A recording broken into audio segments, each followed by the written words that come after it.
জানেন তো, এমন কিছু কিছু মানুষ আছে যারা এই আঙুর ফল আর মোসাম্বির মতো বেজায় টক।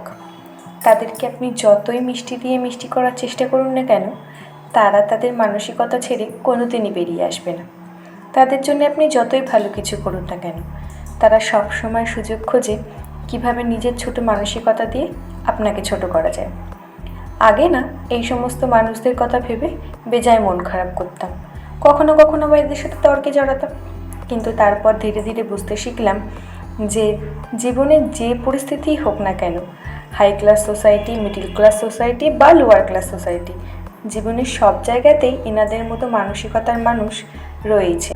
চাইলেও কিন্তু আমি আর আপনি এই সমস্ত মানুষদের থেকে কিছুতেই পালিয়ে বাঁচতে পারবো না। জীবনের কোথাও না কোথাও, স্কুলে, অফিসে বা ঘরে বাইরে বা ফ্রেন্ড সার্কেলে এই সমস্ত মানুষদের দেখা পেয়েই যাব বিভিন্ন ছদ্মবেশে।